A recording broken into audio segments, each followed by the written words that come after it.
નમસ્કાર દરમિયાન ન્યૂઝ સાથે હું છું યજ્ઞ જોઈએ આજના વિગતવાર સમાચાર તો કોંગ્રેસ છોડનાર ત્રણેય નેતાઓ દિલ્હી ખાતે પહોંચ્યા હતા અને કોંગ્રેસના નેતાઓએ વડાપ્રધાન નરેન્દ્ર મોદી સાથે પણ એક મુલાકાત કરી હતી અને જેમાં પૂર્વ ગૃહમંત્રી નરેશ રાવલ પૂર્વ સાંસદ રાજુ પરમારે આ મુલાકાત કરી હતી અને સાથે વિજય કેલ્લાએ પણ વડાપ્રધાન નરેન્દ્ર મોદી સાથે ખાસ મુલાકાત કરી હતી ત્યારે આ તમામ નેતાઓ આગામી 17મી ઓગસ્ટે ભારતીય જનતા પાર્ટીમાં જોડાશે।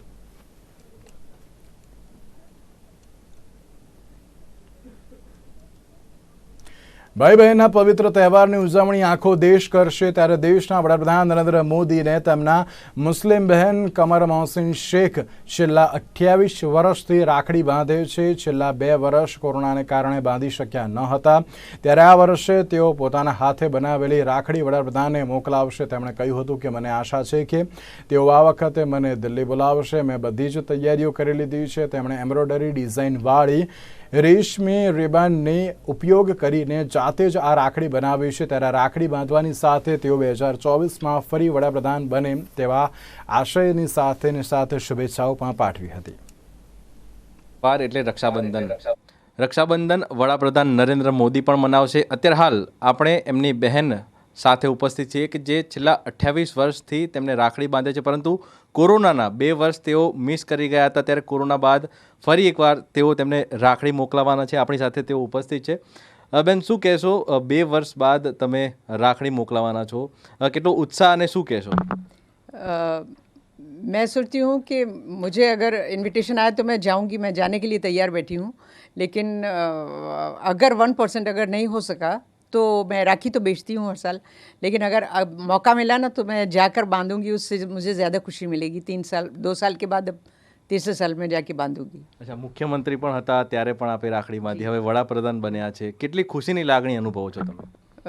मेरी खुशी तो जाहिर है कि किसको नहीं होगी। एक बहन के भाई अगर प्राइम मिनिस्टर हो तो सबको अच्छा लगेगा, मगर मुझे तो ऐसा लगता है जो मैंने पहले दिन जो मुझे खुशी हुई थी पहली राखी बांधने से, वो आज भी है। और ये मेरे नसीब हैं कि मैं एक 28 साल पहले भाई को बांधी हुई राखी आज वो प्राइम मिनिस्टर बन गए और आज भी मैं उनको राखी बांध रही हूँ। ये मेरी बहुत खुशकिस्मत है। अच्छा, आ राखड़ी पण आपे हाथेथी बनावी छे ने साथे पत्र पण लख्यो छे। केवी रीतना राखड़ी बनावीने पत्रमा शुं उल्लेख कर्यो छे? मैंने उसमें लिखा है कि अपने दुआएं लिखी हैं उनको बहुत ज़्यादा, और आगे आने वाले दिनों में और ज़्यादा वो काम कर पाएँ, उनकी लंबी उम्र हो और उनकी सेहत अच्छी रहे उनकी, और जिस तरीके से वो हिंदुस्तान को आगे लेके जा रहे हैं इसी तरीके से वो आगे लेके जाएं।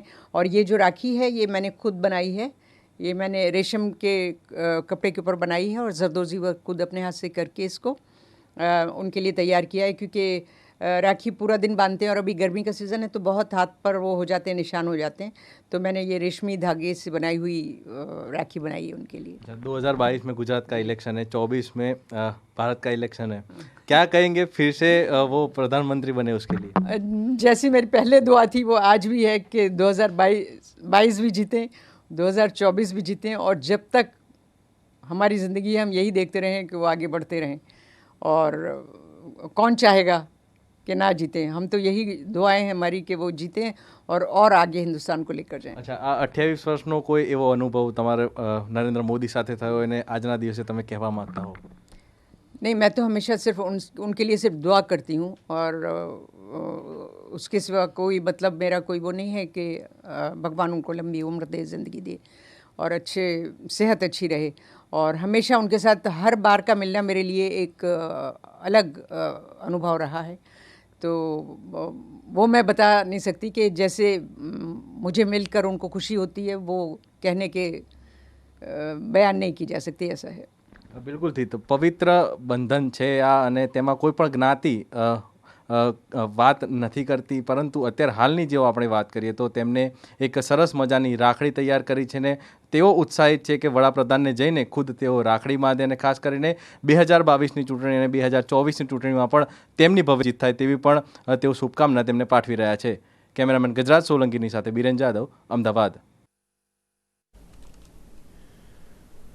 એસએનએમઈ કેમ્પસ ખાતે હર ઘર તિરંગાની ઉજવણીના ભાગરૂપે એસએનએમઈ કેમ્પસમાં ઓનાસણથી નરોડા સુધી આશરે 6 કિલોમીટર લાંબી હર ઘર તિરંગા પદયાત્રા સ્વરૂપે યોજવામાં આવી હતી, જેમાં કેમ્પસમાંથી Apollo engineering college, E1 pharmacy college, Apollo physiotherapy college ખાતે, Apollo law college, Divaba BBA college તથા એપોલો નર્સિંગ કોલેજના 2000થી પણ વધુ વિદ્યાર્થીઓએ પદયાત્રામાં ભાગ લીધો હતો। ત્યારે આ યાત્રામાં વિદ્યાર્થીઓનો ઉત્સાહ વધારવા બાયડના પૂર્વ ધારાસભ્ય અને કેમ્પસના ચેરમેન ધવલસિંહ ઝાલાએ પણ હાજરી આપી હતી।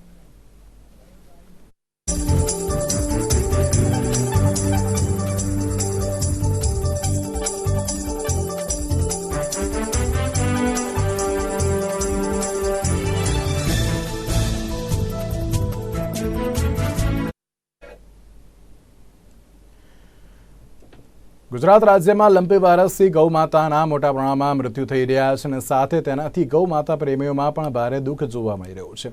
ત્યારે મહેસાણા શહેરના ધર્મપ્રેમીઓ અને ગૌ માતા પ્રેમીઓએ ગૌ માતાના રક્ષણ માટે રાધનપુર રોડ સ્થિત કપિલા હનુમાન મંદિરે હોમાત્મક મૃત્યુંજય જપ યજ્ઞ કરવામાં આવ્યો હતો। ત્યારે ગુજરાતમાંથી લંપી વાયરસનો નાશ થાય અને ગૌ માતાનું રક્ષણ થાય તેવા આશયથી હોમાત્મક યજ્ઞ આયોજન કરીને લંપી વાયરસ દૂર થાય તેવી પ્રભુને પ્રાર્થના કરી હતી।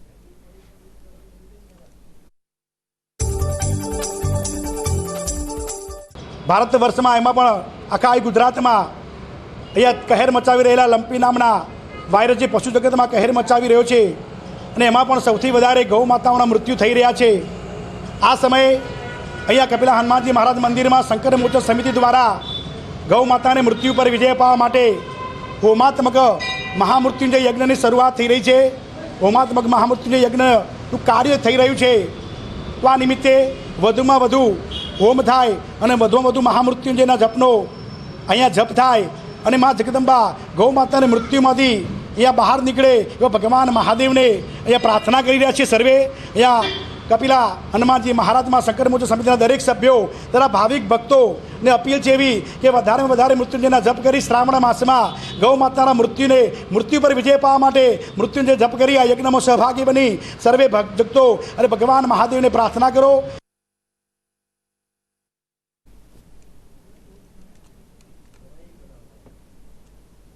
પાટણ નગરપાલિકામાં કોંગ્રેસે વિરોધ નોંધાવ્યો હતો। ત્યારે કોંગ્રેસે પાલિકાની ભૂગર્ભ શાખા પર ભ્રષ્ટાચારના આરોપ લગાવ્યા હતા અને સાથે ભારે સૂત્રોચ્ચાર વચ્ચે નગરપાલિકાની ભૂગર્ભ શાખાને તાળા મારીને તાળાબંધી કરી હતી અને વિરોધ પણ નોંધાવ્યો હતો। પાટણ નગરપાલિકા દ્વારા ટેન્ડર પ્રક્રિયામાં ભ્રષ્ટાચાર કરવામાં આવ્યો હતો તેવા કોંગ્રેસે આક્ષેપ સાથે જ પાલિકા દ્વારા જે પણ વાહનો ખરીદવામાં આવ્યા હતા તે ભ્રષ્ટાચાર કરીને ખરીદવામાં આવ્યા હોવાનો પણ આક્ષેપ કરવામાં આવ્યો હતો। ત્યારે કોંગ્રેસે પાટણ નગરપાલિકામાં વિરોધ દર્શાવીને ભૂગર્ભ શાખા તાળાબંધી કરીને ભાજપ સામે સૂત્રોચ્ચાર કરીને વિરોધ વ્યક્ત કર્યો હતો। પણ નગરપાલિકાના ભૂગર્ભ શાખાના ચેરમેનની માનીતી એજન્સી એ અનક્વોલિફાઈડ થતાં એનું ના આવતા ભૂગર્ભ શાખાના ચેરમેન જયેશભાઈ પટેલે એમની ગેરહાજરીમાં ટેન્ડર ખોલવા હોવા છતાં પણ એમને સહી નથી કરી અને નગરપાલિકાના નિયમોને નેવે મૂકીને જે 3 ટેન્ડરો આવ્યા હતા એમાં 3 નંબરનું ટેન્ડર ક્વોલિફાઈડ હતું, પરંતુ 1 અને 3 ટેન્ડર હુકમ કરવાનો ચીફ બોર્ડે હુકમ કર્યો હતો ને એની સાથે સાથે પ્રમુખે પણ હુકમ કર્યો હતો। નગરપાલિકાના અમારા બાહોશ સભાસદ શ્રી આશાબેન ઠાકોર, સુમરાબેન અને નેહાબેન અને કોંગ્રેસ સંગઠનને ધ્યાન ઉપર આવતા સામાન્ય સભા પહેલાં અમે માન્યવર મીડિયામાં આ બાબતની રજૂઆત કરતાં મીડિયાએ એને પ્રસિદ્ધિ આપી હતી। તેથી ભારતીય જનતા પાર્ટી ભીષ્મમાં આવી હતી અને વાત તો એ છે કે ભારતીય જનતા પાર્ટીના શાસકોએ સામાન્ય સભા પહેલાં આ કોન્ટ્રાક્ટરને નેગોશિએશન માટે બોલાવ્યો હતો, નેગોશિએશન પણ કરી દીધું, વર્ક ઓર્ડર પણ આપી દીધો હતો, પણ કોંગ્રેસના સભાસદોએ આ ઉજાગર કરતાં એમને કેન્સલ કર્યો હતો। એ ભૂગર્ભનું જે ભ્રષ્ટાચાર કામ કેન્સલ થયું એની ખુશીમાં આજે અમે ફટાકડા ફોડ્યા હતા। તેમજ પાટણમાં ચારે બાજુ જે ભૂગર્ભ ઉભરાય છે અને ચેરમેનશીપ પાસે કોઈ રાહદોરી કે કોઈ રસ્તો ન હોવાથી આજે પાટણની પ્રજા ટાઈમ છે અને લાખો રૂપિયાનો ભ્રષ્ટાચાર ભૂગર્ભ શાખામાં થયો છે। એની વિરુદ્ધમાં આજે ભૂગર્ભ શાખાને મેં તાળું માર્યું છે, જેથી પાટણની પ્રજા આ શાખા ચાલુ ના આવે તો શાંતિથી નિરાશ પામી શકે એટલે ભૂગર્ભ શાખામાં તાળું માર્યું છે। તેમજ અમને આવતા પહેલાં અમારી જે ભ્રષ્ટાચારી વાહનની જે ખરીદી હતી એ અમારી આવતા પહેલાં પાટણ નગરપાલિકાએ ગેરકાયદેસર રીતે કોઈ પણ જગ્યાએ સંતાડ દીધેલ છે।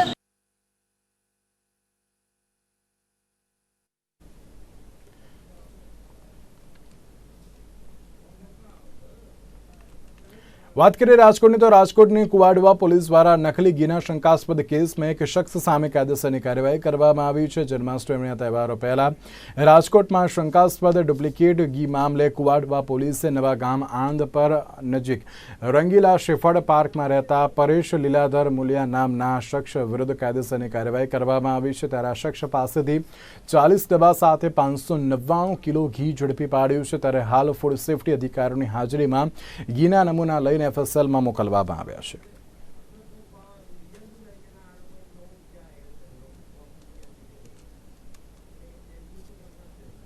સોમનાથ સંસ્કૃત યુનિવર્સિટી ખાતે 3 ભવનોનું લોકાર્પણ તથા સંસ્કૃત સપ્તાહોત્સવનું ઉદ્ઘાટન સહિતના કાર્યક્રમ યોજવામાં આવ્યા હતા।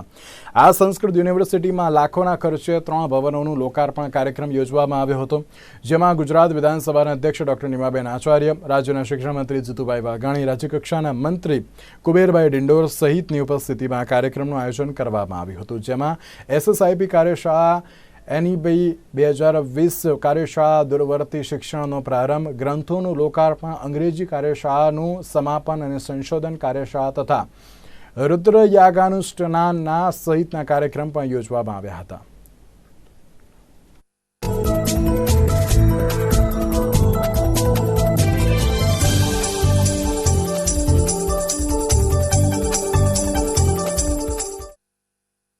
મને આનંદ છે કે આજે 3 ભવનો એ એક બિલ્ડિંગનો બીજો માળ, જેનાથી વિદ્યાર્થીઓ BEdનો કોર્સ જે કરે છે એની જરૂરિયાતને 519 લાખના ખર્ચે સંતોષવા માટે લોકાર્પણ અત્યારે થયું છે। ગેસ્ટ હાઉસ 587 લાખ રૂપિયાના ખર્ચે, એ પણ અહીંયા અનેક વર્ગો, અનેક સેશનો એ પણ થતા હોય છે, વર્કશોપ થતા હોય છે, એના માટે પણ જરૂરી હોય છે। 587 લાખના ખર્ચે। અને લાઇબ્રેરી આપણે સૌ જાણીએ છીએ કે એમની મહત્તા, એમનું મહત્ત્વ એ પણ ખૂબ છે, ત્યારે એમનું પણ લોકાર્પણ એ અહીંયા થયું છે।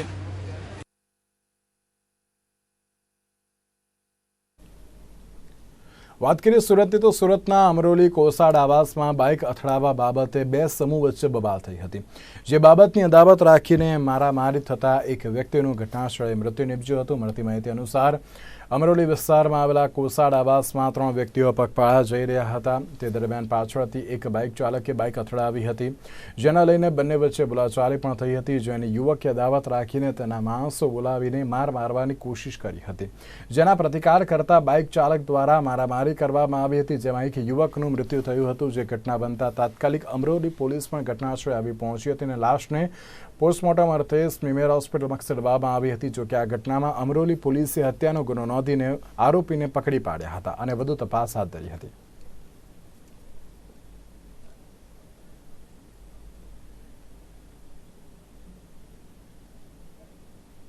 મોરબી જિલ્લા પંચાયતની યોજાયેલી સામાન્ય સભામાં શાસક ભાજપ અને વિપક્ષ કોંગ્રેસ વચ્ચે લંપી વાયરસમાં મૃત્યુ પામેલા પશુધન માટે સહાય જાહેર કરવા માટે પણ ઉગ્ર બોલાચાલી થઈ હતી, જેમાં ભાજપ સરકારે લંપી વાયરસમાં મૃત્યુ પામેલા પશુધન માટે સહાય જાહેર ન કરી હોવાથી આ અંગેનો કોંગ્રેસે ઠરાવ કરીને સરકારને પહોંચાડવાનું કહેતા ભાજપના સદસ્યોએ વિરુદ્ધમાં મતદાન પણ કર્યું હતું, જેના કારણે ઠરાવ ન થવાથી કોંગ્રેસના સદસ્યો ભાજપ ઉપર આગની જેમ વરસી પડ્યા હતા। તો આ તરફ વિપક્ષના નેતા ભૂપતભાઈ ગોધાણીએ ભાજપ સરકાર ગાયની માતા તરીકે પૂજનીય ગણી પણ ગાયોને બચાવવાની વાતમાં જરાય રસ ન દાખવતી હોવાનો પણ આક્ષેપ કર્યો હતો।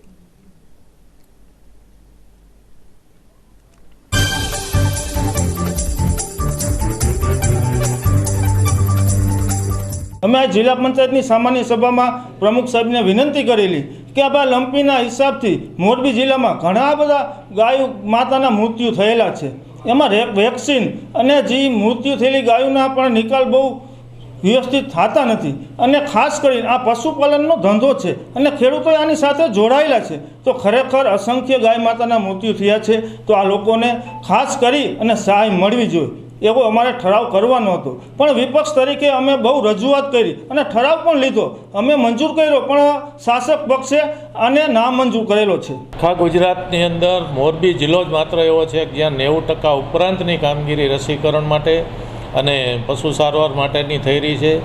આજની તારીખમાં જે ઢોરોની મરવાની સંખ્યા હતી એમાં પણ ઘટાડો થઈ રહ્યો છે, અને સતત રસીકરણની કામગીરી દિવસ રાત પશુ ડૉક્ટરો મહેનત લઈ રહ્યા છે, કોંગ્રેસના મિત્રોને માત્ર ને માત્ર મીડિયા સમક્ષ આવી અને હાઇલાઇટ થવામાં જ રસ છે.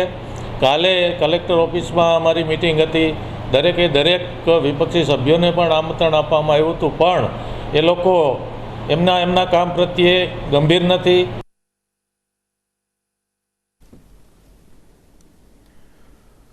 રાજ્યમાં લંપી વાયરસે હાહાકાર મચાવ્યો છે, ત્યારે કચ્છ જિલ્લામાં તેની વધારે અસર દેખાઈ રહી છે. ત્યારે જિલ્લામાં વાયરસને કારણે ટપોટપ પશુઓના પણ મૃત્યુ નિપજી રહ્યા છે.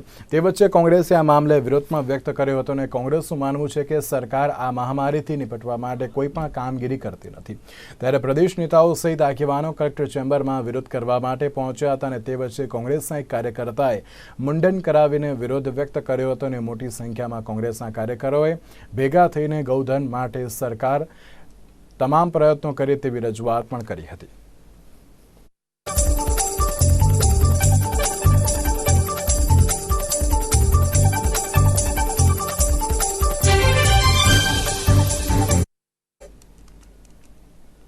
લંપીના કેર વચ્ચે કચ્છમાં કોંગ્રેસનું ગૌ સંવેદના સંમેલન યોજવામાં આવ્યું હતું. ત્યારે રાજ્યમાં લંપીનો કેરનો સૌથી અસરગ્રસ્ત જિલ્લો એટલે કે કચ્છ છે, જ્યારે કોંગ્રેસનું આ સંમેલન મહત્વનું બની રહ્યું છે. ગૌ સંવેદના સંમેલનમાં અર્જુન મોઢવાડિયા સહિતના પ્રદેશ કક્ષાના નેતાઓ પણ ખાસ હાજર રહ્યા હતા. ગાયના પૂજન સાથે સંમેલનનો પ્રારંભ પણ કરવામાં આવ્યો હતો, જેમાં પશુપાલકોને સહાય મળે તેવી માંગ કરીને કોંગ્રેસના નેતાઓએ રાજ્ય સરકારને આડે હાથ લીધી હતી. તો સંમેલન બાદ કલેક્ટરને આવેદનપત્ર પણ આપવામાં આવ્યું હોવાનું આયોજન કરાયું હતું.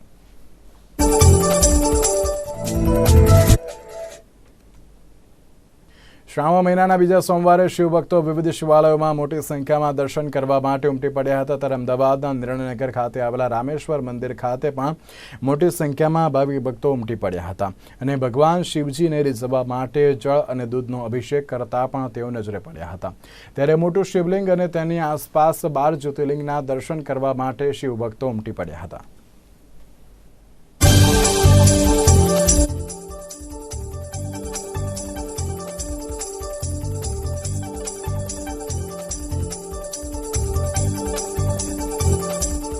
પવિત્ર શ્રાવણ માસનો આજે બીજો સોમવાર છે, ત્યારે ભાવિ ભક્તો જે છે અલગ અલગ શિવાલયોમાં મંદિરે જોવા મળ્યા છે અને ખાસ કરીને ભગવાનને પાણી તેમજ દૂધ અર્પણ કરી રહ્યા છે. નિર્ણયનગર ખાતે આવેલા જે આ મંદિર છે ત્યાં આગળ પણ મોટું શિવલિંગ છે, તેમજ આસપાસમાં 12 શિવલિંગના દર્શન થાય તે પ્રકારની જે વ્યવસ્થા છે તે અહીંયા કરવી છે. ખાસ કરીને નિર્ણયનગરનું રામેશ્વરમ મંદિર જે છે ત્યાં આગળ જે ભક્તો છે તે અત્યારે શ્રાવણના બીજા સોમવારે અહીંયા પૂજા અર્ચના કરી રહ્યા છે.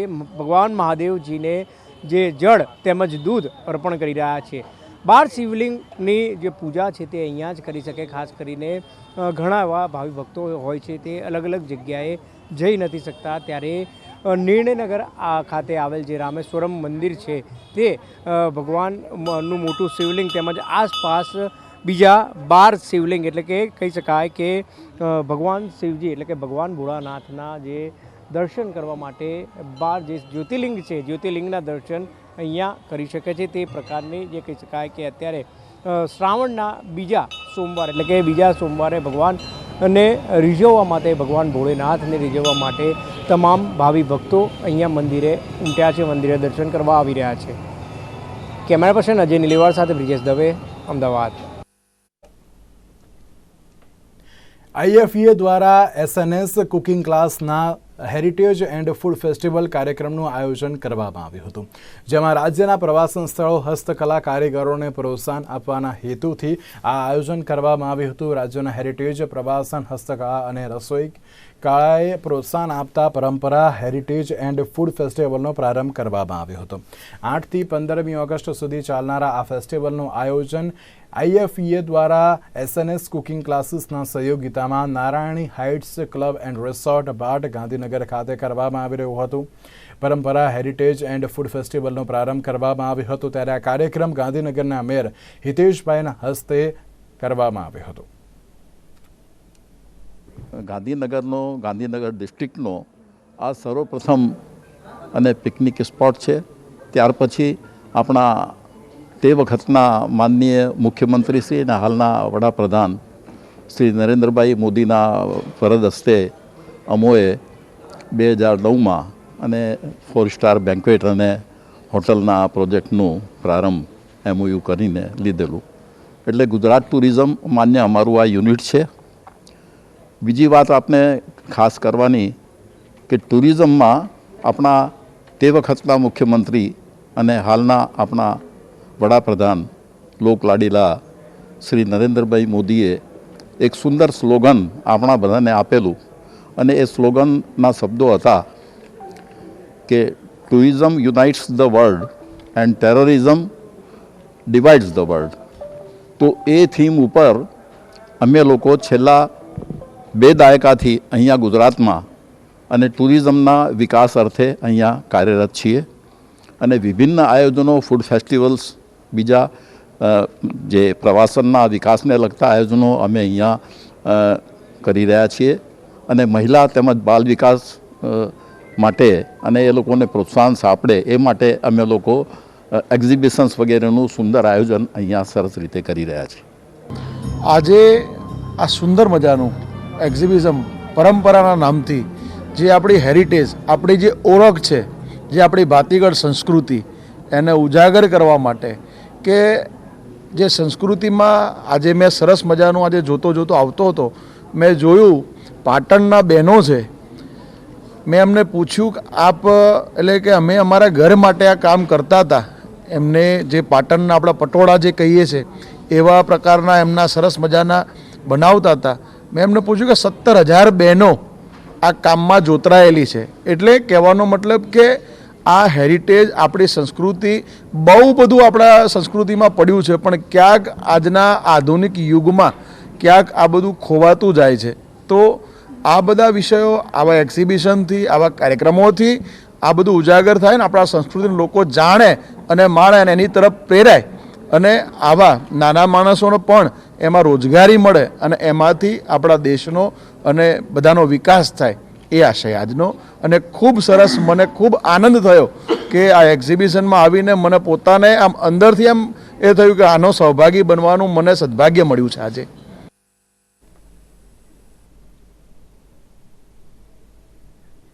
જગદીપ ધનખડ દેશના 14મા રાષ્ટ્રપતિ બન્યા છે, ત્યારે વેંકૈયા નાયડુના કાર્યકાળનો અંતિમ દિવસ હતો. ઉપરાષ્ટ્રપતિ રાજ્યસભાના સભાપતિ પણ હોય છે. તેથી વડાપ્રધાન નરેન્દ્ર મોદીએ રાજ્યસભામાં વિદાય સંબોધન કરતા વેંકૈયા નાયડુજીના કાર્યકાળ અંગે પણ વિગતો આપી હતી. તેમણે કહ્યું હતું કે દરેક ભૂમિકામાં તેમણે હંમેશા યુવાનો માટે કામ કર્યું છે. તો વેંકૈયાજી સાથે કામ કરવાનું પોતાને સૌભાગ્ય સાંપડ્યું, તેનું પણ તેમણે ગૌરવ હોવાનું કહ્યું હતું. તેમણે એમ પણ ઉમેર્યું હતું કે નાયડુજીએ કોઈ કામને બોજ નથી માન્યું અને દરેક કામ ઉત્સાહથી અને ખંતથી કર્યું છે. તેમણે વેંકૈયા નાયડુના રાજનીતિક સફર विषय में बात करी थी. हम सब जानते हैं कि इस बार हम एक ऐसी 15 अगस्त मना रहे हैं जब देश के राष्ट्रपति, उपराष्ट्रपति, स्पीकर, प्रधानमंत्री सबके सब वो लोग हैं जो आजाद भारत में पैदा हुए हैं.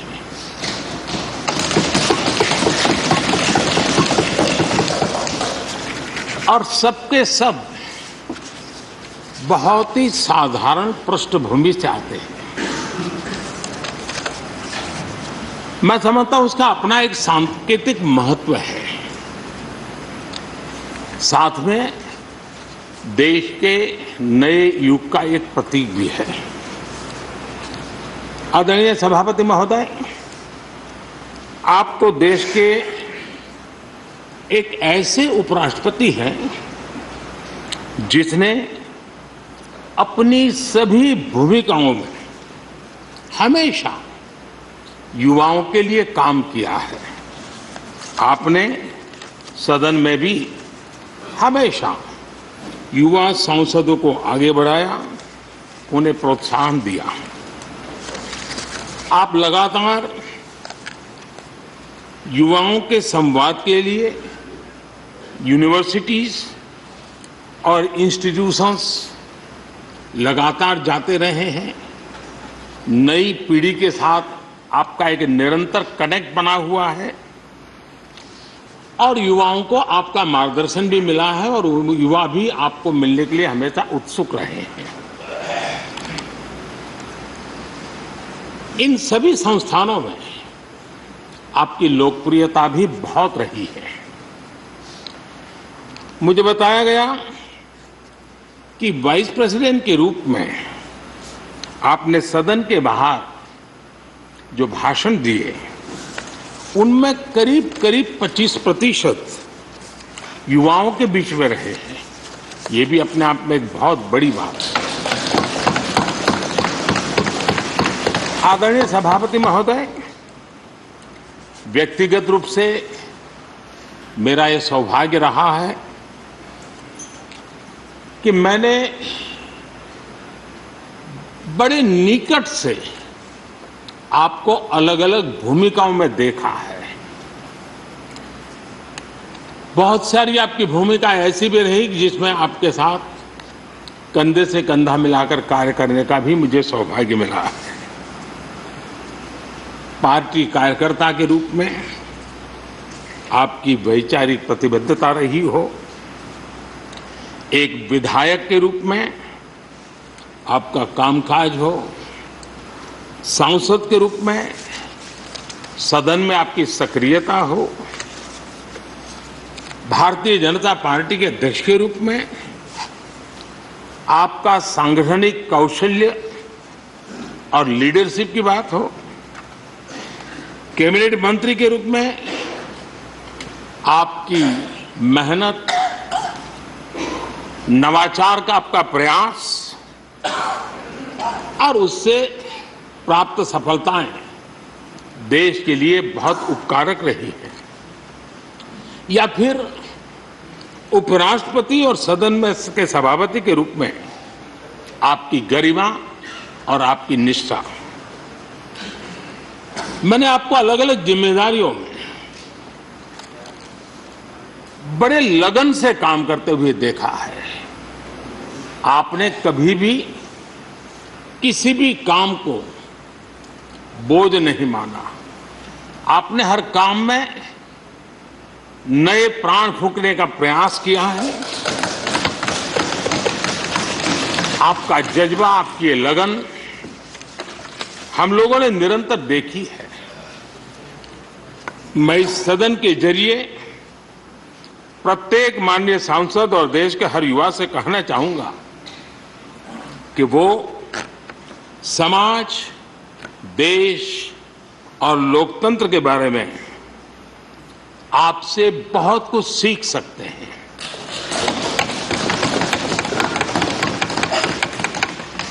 Listening, learning, leading, connecting, communicating, changing और रिफ्लेक्टिंग, रिकनेक्टिंग जैसी किताबें आपके बारे में बहुत कुछ बताती हैं।